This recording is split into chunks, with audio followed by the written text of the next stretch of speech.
चलिए स्टूडेंट्स, हम लोग पढ़ रहे हैं प्रकरण 5 संभाव्यता, जिसमें हम लोगों ने प्रश्न संख्या 5.1, 5.2 और 5.3 कर लिया। अब 5.4 के लिए आगे बढ़ते हैं। उसमें दो तीन चीजें आपको बहुत इंपॉर्टेंट है जो जाननी है यहाँ पर, तो वो आपको यहाँ पर ध्यान देना है। ध्यान से इसको समझ लीजिए, क्योंकि एक्सरसाइज के बाद जो स्टार्ट होगा वो बहुत ईजी रहेगा। ये देखिए, यहाँ पे लिखा हुआ ताश की गड्डी, सुना होगा आप लोगों ने। ताश का पत्ता खेलते हुए लोगों को कुछ लोगों ने देखा भी होगा, कुछ लोगों ने नहीं देखा होगा। आप देखे हो नहीं देखे हो, यहाँ उससे इम्पोर्टेंट नहीं है। यहाँ मैं आपको ताश खेलना नहीं सिखाने वाला हूँ। यहाँ ताश में कौन कौन से पत्ते होते हैं वो मैं आपको बताऊंगा। बस उतनी जानकारी आपको रखना है। मतलब कौन सा पत्ता कितना होता है वो आपको जानकारी रखनी है। जैसे ताश की गड्डी में कुल 52 पत्ते होते हैं। तो पहले तो याद कर लो कि ताश की गड्डी मतलब क्या होता है। ताश का जो समूह रहता है, जो ताश मिला के पूरा जितने पत्ते रहते हैं वो मिला के उसको गड्डी बोला जाता है। तो उसमें कितने पत्ते होते हैं? 52।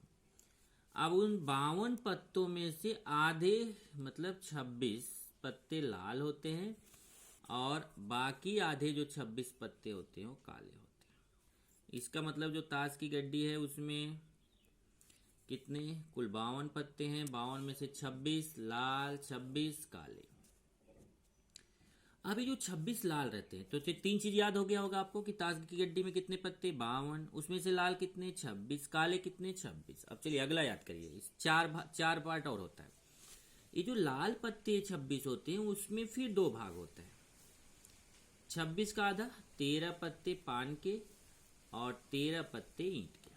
तो ये जो 26 रहता है उसके आधे पत्ते पान के होते हैं, मतलब 13, और 26 का आधा 13 पत्ते ईंट के।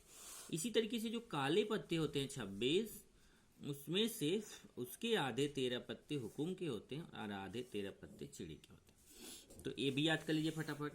13 पत्ते पान के, 13 पत्ते ईंट के, 13 पत्ते हुकुम के, 13 पत्ते चिड़ी के। तो इस तरीके से आपको 7 चीजें याद हो गई। ताश की गड्डी में 52 पत्ते, लाल पत्ते 26 होते हैं, काले पत्ते 26 होते हैं, पान के पत्ते 13 होते हैं, ईंट के पत्ते 13 होते हैं, हुकुम के पत्ते 13 होते हैं, चिड़ी के पत्ते 13 होते हैं।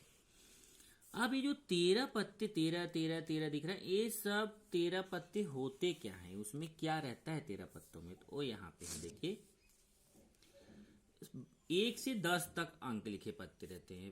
एक पत्ता 1 अंक लिखा रहेगा जिसको इक्का बोलते हैं। फिर 2 अंक वाला पत्ता रहेगा, 3 अंक वाला पत्ता रहेगा, 4 अंक वाला पत्ता रहेगा, 5 अंक वाला पत्ता रहेगा, 6 अंक वाला पत्ता, 7 अंक वाला पत्ता, 8 अंक वाला पत्ता, 9 अंक वाला पत्ता, 10 अंक वाला पत्ता। फिर गुलाम का पत्ता रहेगा। देखिए 10 हो गया ना। अब 11वां गुलाम का पत्ता रहेगा, 12वां पत्ता रानी का रहेगा और 13वां पत्ता राजा का रहेगा।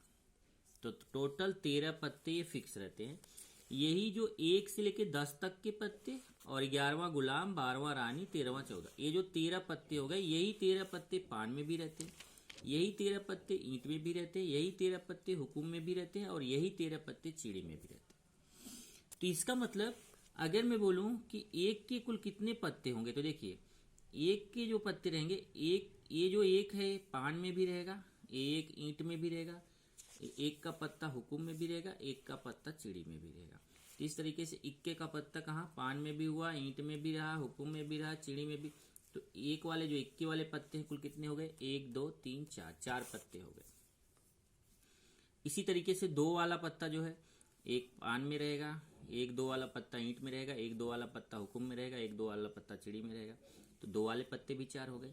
ऐसे ही 3 वाले पत्ते भी 4 होते हैं, 4 वाले पत्ते भी 4 रहते हैं, 5 वाले पत्ते भी 4 रहते हैं, 6 वाले पत्ते भी 4 होते हैं, 7 वाले पत्ते भी 4 रहते हैं, 8 वाले पत्ते भी 4 रहते हैं, 9 वाले पत्ते भी 4 रहते हैं, 10 वाले भी 4 पत्ते रहते हैं, गुलाम वाले भी 4 पत्ते रहते हैं, रानी वाला भी 4 पत्ता रहता है, राजा वाला भी 4 पत्ता रहता है। इसलिए मैंने देखे यहाँ ब्रैकेट में लिखा है प्रत्येक के 4 पत्ते। मतलब सबके जितने भी 13 पत्ते हैं सबके 4 4 पत्ते। तो आप समझ सकते हैं कि 13 चौका 52, तो टोटल पत्ते कितने हो जाएंगे? 52। तो ये सबके 4 4 पत्ते होते हैं, ये याद कर डालो। उसके बाद आता है दर्शनी पत्ते। ये जो गुलाम, रानी और राजा, ये जो पत्ते होते हैं इनको दर्शनी पत्ता बोला जाता है, क्योंकि इनमें चित्र बना रहता है। इसमें गुलाम का चित्र बना रहेगा, इसमें रानी का पत्ता बना रहेगा, यहाँ राजा का। तो गुलाम के कुल कितने पत्ते होते हैं? 4। रानी के कितने पत्ते होते हैं? 4। राजा के कितने पत्ते होते हैं? 4। 4 4 8 4 12। ये जो 12 पत्ते रहते हैं इनको बोला जाता है दर्शनी पत्ते। देखिए 12 पत्ते। 4 गुलाम के, 4 रानी के, 4 राजा के, ये टोटल 4, 4, 8, 4, 12 पत्ते जो होते हैं उनको दर्शनी पत्ते बोलते हैं। ये मैंने आपको ताश के पत्तों की जानकारी दे दी। इसको बार बार आपको क्या करना है, इसको याद करना है कि किसका कितना पत्ता होता है, फिर याद करके उसको रफ पे लिखने की कोशिश करना है। अब आते हैं जो मेन चैप्टर है संभाव्यता, या उसी को प्रायिकता भी बोला जाता है। संभाव्यता और प्रायिकता एक ही चीज होती है। तो ये है क्या, किसी घटना की संभावना दर्शाने वाली संख्या को संभाव्यता कहते हैं। कोई घटना है उसकी क्या संभावना है, वो जो संभावना दर्शाने वाली संख्या होती है उसको संभाव्यता बोलते हैं। और संभाव्यता निकालने का एक सूत्र होता है कि कोई घटना अगर ए है तो संभाव्यता को पी ए बोलते हैं, क्योंकि प्रायिकता या संभाव्यता की इंग्लिश होती है प्रोबेबिलिटी, तो उसका पहला अक्षर जो पी होता है उसके पी अक्षर से इसको प्रदर्शित करते हैं। कोई घटना ए है उसकी प्रोबेबिलिटी, उसकी संभावना, घटना ए की संभावना कैसे निकालेंगे, पी ए बराबर एन ए बटा एन एस। अगर आपको याद हो तो आप एन ए और एन एस ये दोनों आप निकालते थे इसके पहले के लेक्चर में, तो ए आपको नई चीज निकालने को है पी ए। तो अगर यही ए की जगह बी रहेगा तो यहाँ पे पी भी हो जाएगा, तो यहाँ एन भी हो जाएगा। अगर यहाँ सी यूज हुआ तो पी सी हुआ, तो यहाँ एन सी हुआ। यहाँ डी यूज किया तो पी डी होगा, तो यहाँ एन डी होगा। इस तरीके से सूत्र यही रहेगा, केवल अक्षर ए चेंज होगा, एस अपनी जगह रहेगा क्योंकि वो नमूना अवकाश है। तो ये चीज, ये फॉर्मूला। अब आपको फर्क क्या होगा अगली जो एक्सरसाइज करोगे उसमें फर्क बस इतना सा रहेगा कि ये देखो, ये दोनों तो आप निकालते ही थे, प्रश्न संग्रह 5.3 में आप एन ए और एन एस निकालते ही थे। अब आपको केवल ये सूत्र लगा के इनका बटा कर देना है। इनका बटा, जो एन ए का मान है उसका मान रख दीजिए, बटा एन एस का मान रख दीजिए, ये उत्तर हो जाएगा। याद रखिए, संभाव्यता लिखते समय अपूर्णांक या प्रतिशत का उपयोग किया जाता है। जब संभाव्यता लिखते हैं तो उसको 3 तरीके से लिख सकते हैं। एक तो बटे के रूप में लिख सकते हैं, दूसरा दशमलव के रूप में लिख सकते हैं, तीसरा प्रतिशत के रूप में लिख सकते हैं। तो संभाव्यता को बटे के रूप में लिख सकते हैं, दशमलव के रूप में लिख सकते हैं, प्रतिशत के रूप में लिख सकते हैं। किसी घटना की जो संभाव्यता होती है वो ध्यान रखिए हमेशा 0 से 1 या 0% से 100% होती है। तो कोई घटना है उसकी संभाव्यता हमेशा मिनिमम 0, कम से कम 0 रहेगा, अधिक से अधिक 1 रहेगा, या फिर 0 और 1 के बीच कोई संख्या रहेगी। अब आप सोच रहे होगे 0 और 1 के बीच तो कोई संख्या होती नहीं, होती है। 0.1, 0.2, 0.3, 0.4, 0.5, 0.6, 0.7, 0.8, इसी तरीके से और बहुत सारे, क्योंकि आप जानते हो दो संख्याओं के बीच अनंत संख्याएं होती हैं, तो 0 और 1 के बीच अनंत संख्याएं हैं। तो मिनिमम संभाव्यता 0 होता है, मैक्सिमम 1 होता है, और या फिर इसके बीच की कोई संख्या रहती है। तो अगर आपको संभाव्यता पहचानना है तो बहुत आसान तरीका है, उसको दशमलव में बदल लो। अगर वो 0 दशमलव करके है तो फिर 0 दशमलव कोई संख्या है तो समझ जाइए कि वो संभाव्यता सही है। 1 से ज्यादा हुई तो संभाव्यता गलत है। अगला क्या है, 0 प्रतिशत में अगर है तो 0% से 100%। तो अगर संख्या के रूप में रहेगा तो 0 से 1, 0 या 1 या उसके बीच की कोई संख्या रहेगी। और अगर आप प्रतिशत के रूप में लिखते हो तो मिनिमम 0 रहेगा, मैक्सिमम 100 रहेगा। 0 या 100 हो सकता है, या फिर उसके बीच 0 और 100 के बीच की कोई संख्या हो सकती है प्रतिशत में। यहाँ देखो इसको प्रदर्शित किया गया, जैसे कोई घटना ये है तो उसके लिए यहाँ लिखा गया, देखिए कि संभाव्यता पी ए है, तो संभाव्यता पी ए जो है वो 0 और 1 के बीच में रहेगा, या तो 0 के बराबर हो सकता है, 1 के बराबर हो सकता है, या 0 से बड़ा रहेगा, 1 से छोटा रहेगा। प्रतिशत में 0% और 100% के बीच रह सकता है, 0% के बराबर हो सकता है, 100% के बराबर हो सकता है, या 0 और 100 के बीच की कोई संख्या हो सकती है। अब इसी पे डिपेंड हमारा जो एक्सरसाइज है प्रश्न संग्रह 5.4। अगर आपने प्रश्न संग्रह 5.3 समझा हुआ है तो 5.4 आपको बिल्कुल से इजी होने जा रहा है, बहुत आसान। 2 चीज, एक तो मैंने आपको नमूना अवकाश समझाया था, नमूना अवकाश एक बार रिवाइज कर लीजिए या उसको नोटबुक ओपन कर लीजिए, नमूना अवकाश याद होना चाहिए। और दूसरा आपको 5.3 में कैसे हम S, N S, N A B C, N A N B N C निकालते थे, वो चीज अगर आपको क्लियर है तो ये देखो 5.4 सबसे सिंपल एक्सरसाइज है। अभी देखो कितना ये आपको ये करने में मजा आएगा अगर आपको याद है तो। चलिए प्रश्न एक देखिए, दो सिक्के को उछालने पर निम्नलिखित घटनाओं की संभाव्यता ज्ञात कीजिए। कम से कम एक चित मिलना, एक भी चित न मिलना। अब ध्यान दीजिए, जब बोलता है संभाव्यता ज्ञात कीजिए, अभी तक आप जितना प्रश्न किए 5.3 तक वहां पे संभाव्यता ज्ञात कीजिए नहीं आया था। जब आ गया संभाव्यता ज्ञात कीजिए या फिर प्रायिकता ज्ञात कीजिए, तब आप समझ जाइए कि आपको ये सूत्र लगाना है, PA बराबर NA/NS, क्योंकि संभाव्यता का ये सूत्र है। कैसे करेंगे देखिए, सबसे पहले क्या लिखा हुआ, दो सिक्के उछाले गए हैं। अब अगर आप दो सिक्के उछाले गए हैं तो नमूना अवकाश पहले लिख डालो। नमूना अवकाश आपका रटा रटाया है। दो सिक्के के लिए क्या होता है, नमूना अवकाश S बराबर HH, ST, TH, TT, 1 2 3 4, NS बराबर 4। ये तो आपको पहले से मालूम है। अब चलिए पहला क्वेश्चन क्या है, कम से कम एक चित मिलना। तो मान लेते हैं कि एक घटना A है। अब A ही मानो, ऐसा जरूरी नहीं, आप कोई भी अक्षर यूज कर सकते हो S छोड़ के, क्योंकि S नमूना अवकाश के लिए होता है। तो माना घटना A है, कम से कम एक चित मिलना। अब ध्यान देना फिर से, ये भी मैंने आपको समझाया था। कम से कम एक का मतलब होता है एक या एक से अधिक।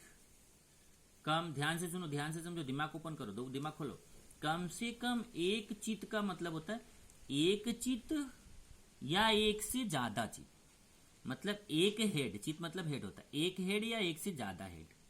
तो अगर एक हेड वाला है तो उसको लेना है, एक से ज्यादा हेड वाला है तो उसको लेना है। इधर देखिए, इसमें HT में एक हेड है तो इसको ले लिया, TH में भी एक हेड है, इसको भी ले लिया, और HH में एक से ज्यादा हेड है, दो हेड है, तो उसको भी ले लेंगे। क्योंकि कम से कम एक चित का मतलब एक चित, जिसमें एक चित है उसको तो लेना ही है, जिसमें एक से अधिक चित है उसको भी लेना है, जिसमें एक से ज्यादा हेड है उसको भी लेना है। अब यहाँ काउंट कर लीजिए, ए हो गया, तो 1 2 3, NA बराबर 3। अगर आपको याद हो तो ये काम आप 5.3 में करते थे, इसमें आपको कुछ भी नया नहीं समझा होगा, ये आप 5.3 में करते थे। तो फिर 5.4 में नया क्या है, बस ये सूत्र नया है, संभाव्यता PA बराबर NA/NS। NA का मान कितना है 3/NS का मान कितना है 4। अब ये कटेगा नहीं तो इसको इसी पे छोड़ दो। संभाव्यता अगर आपका सही है कि गलत है, उसके लिए एक बहुत अच्छा सा ट्रिक है। कभी भी आपका जो संभाव्यता जब आप निकालोगे तो उसमें अगर बटे के रूप में आप आंसर दे रहे हो, जैसे देखो ये बटे के रूप में मैंने आंसर दिया 3/4, अगर आप बटे के रूप में आंसर दे रहे हो तो हमेशा ऊपर वाली संख्या छोटी रहेगी, नीचे वाली संख्या बड़ी रहेगी। क्यों? क्योंकि नमूना अवकाश का मतलब होता है कि मैक्सिमम संभावना क्या होती है वो नमूना अवकाश में आता है, और घटना हमेशा नमूना अवकाश से निकाली जाती है। नमूना अवकाश का ही कोई भाग होता है घटना, इसलिए हमेशा उससे कम रहेगी या उसके बराबर रहेगी, पर उससे ज़्यादा नहीं हो सकती। तो हमेशा ऊपर की संख्या छोटी, नीचे की बड़ी, या फिर दोनों बराबर भी हो सकते हैं, 4/4 भी हो सकता है, पर कभी भी 4 ऊपर 3 नीचे ऐसा संभव नहीं है। अब दूसरा देखिए, दूसरी घटना क्या है, एक भी चित ना मिलना। अब जैसे पहले वाले को हमने A माना था, अब दूसरे वाले को B मान लेते हैं, एक भी चित ना मिलना। ये देखिए, माना B बराबर एक भी चित ना मिलना। अब देखते हैं कि एक भी चित मतलब एक भी हेड जिसमें ना हो। इसमें तो हेड है, इसमें भी हेड है, इसमें भी हेड है, केवल यही एक ऐसी घटना है जिसमें एक भी चित नहीं है, एक भी हेड नहीं है, तो ये इसको ले लेंगे TT मतलब इसमें एक भी हेड नहीं है, एक भी चित नहीं है।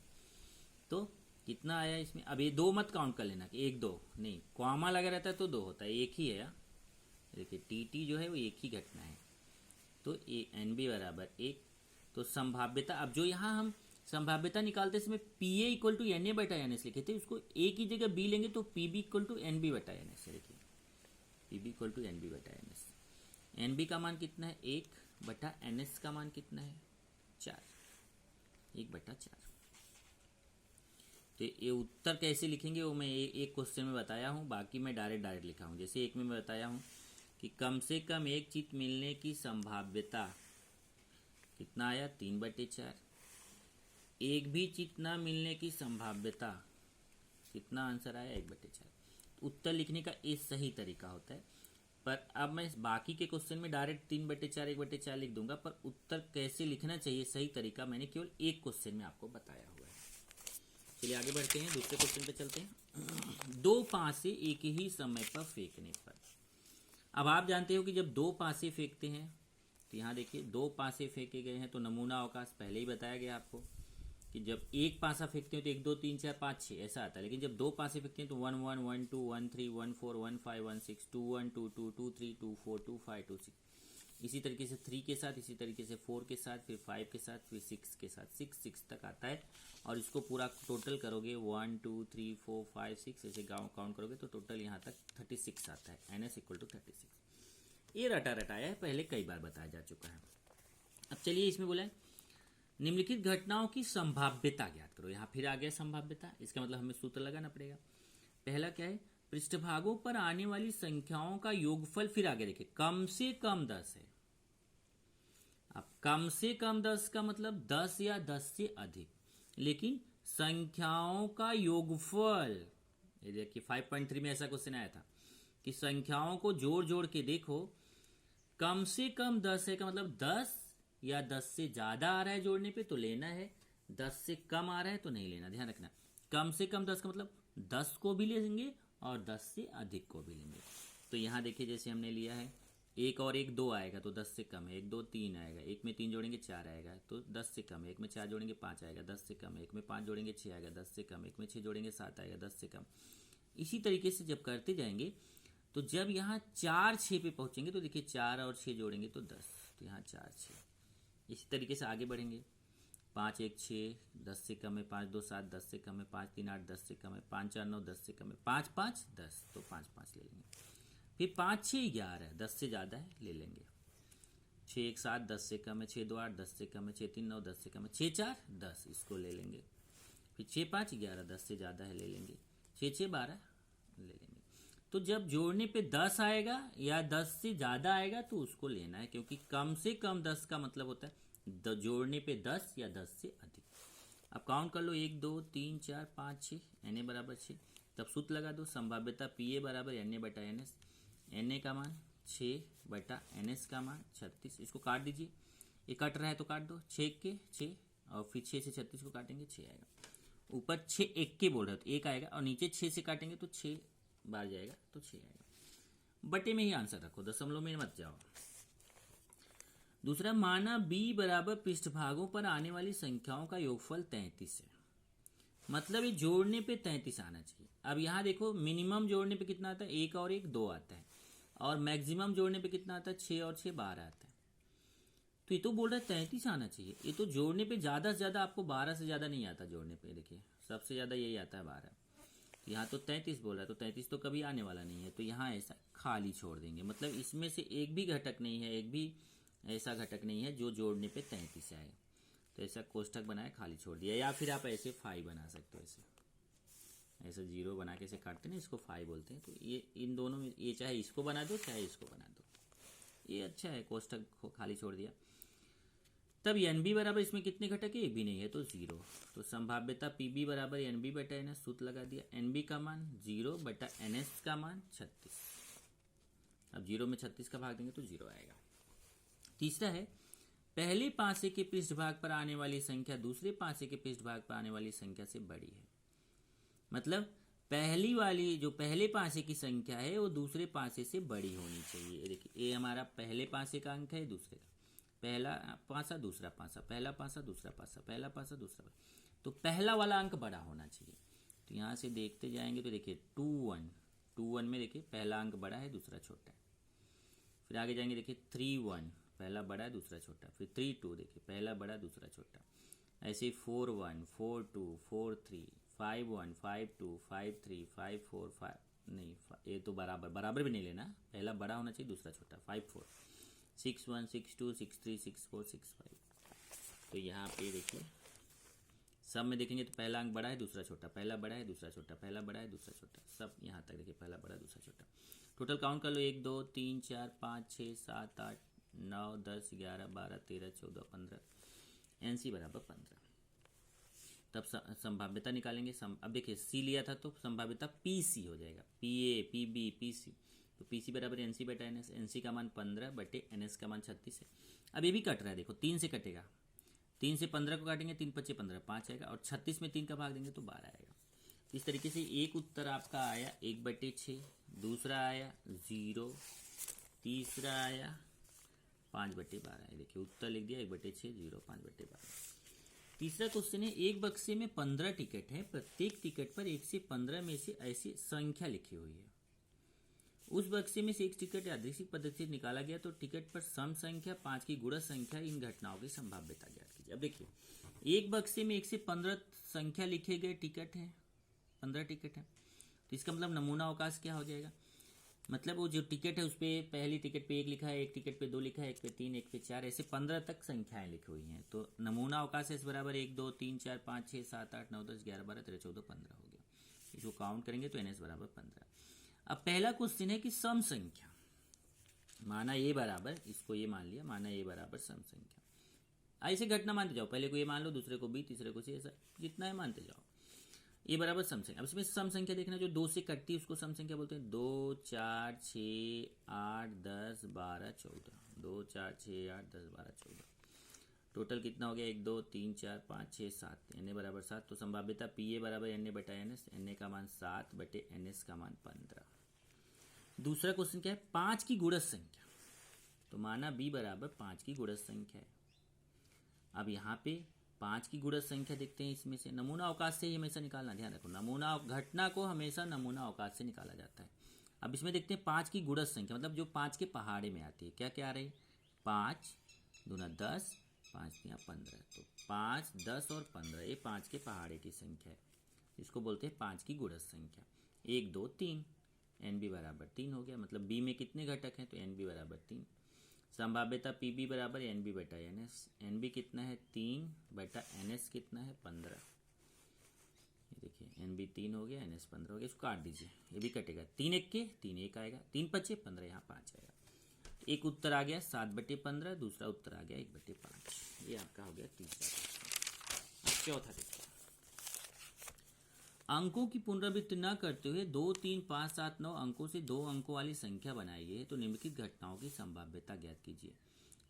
अब देखिए इसके पहले अगर आपको याद हो तो आपने 5.1 में नहीं बल्कि 5.2 में आपने केवल 2 3 5 ये 3 अंक लेके आपने 2 अंक की संख्याएं बनाया था। यहाँ 2 और बढ़ गया, 7 और 9, मतलब 2 3 5 7 9 इन अंकों को लेके आपको 2 अंकों की संख्याएं बनाना। लेकिन फिर से आया अंकों की पुनरावृत्ति ना करते हुए, तो इसका मतलब से 22 33 55 77 99 ये नहीं चलेगा। एक संख्या एक बार ले लिया तो उसको दोबारा नहीं लेना है।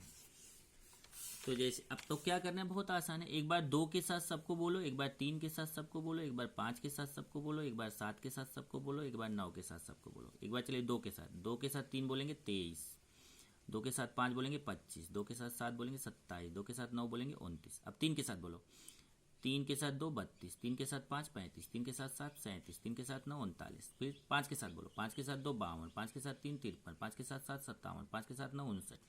फिर 7 के साथ बोलो, 7 के साथ 2 72, 7 के साथ 3 73, 7 के साथ 5 75, 7 के साथ 9 79। अब 9 के साथ बोलो, 9 के साथ 2 92, 9 के साथ 3 93, 9 के साथ 5 95, 9 के साथ 7 97।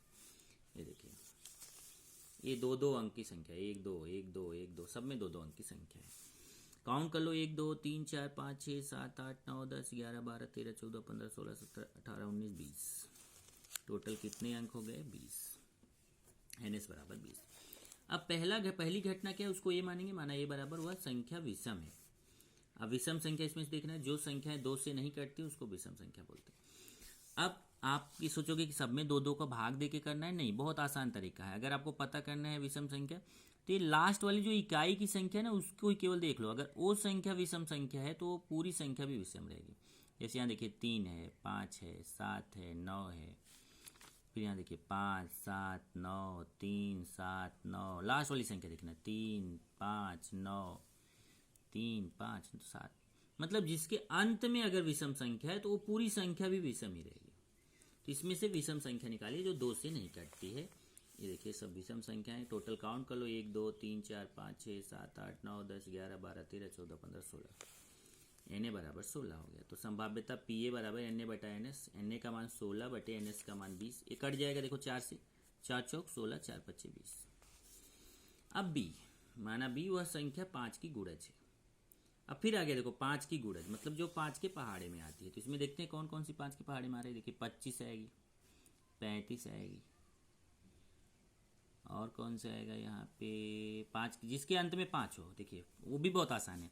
अगर आपको पता करना है कौन सी 5 की पहाड़ी में आएगी तो उसकी इकाई का स्थान का अंक देख लो। इकाई के स्थान पे 5 है या 0 है तो वो संख्या 5 से कटती है। जैसे देखिए यहाँ तो 0 तो आने वाला है नहीं, 5 आएगा। देखिए 25, और देखो किसके अंत में 5 है 35, और किसके अंत में 5 है 75, और किसके अंत में 5 है 95। तो यहाँ देखिए 25, 35, 75, 95, 1 2 3 4, एन बी बराबर 4, तो संभाव्यता पी बी बराबर एन बी बटा एन एस। एन बी का मान 4 बटे एन एस का मान 20। इसको भी काट दीजिए, 4 1 4, 4 5 20, 1 बटे 5 आएगा। तो एक उत्तर आ गया 4 बटे 5, दूसरा उत्तर आ गया 1 बटे 5। एक क्वेश्चन और है, प्रश्न 5।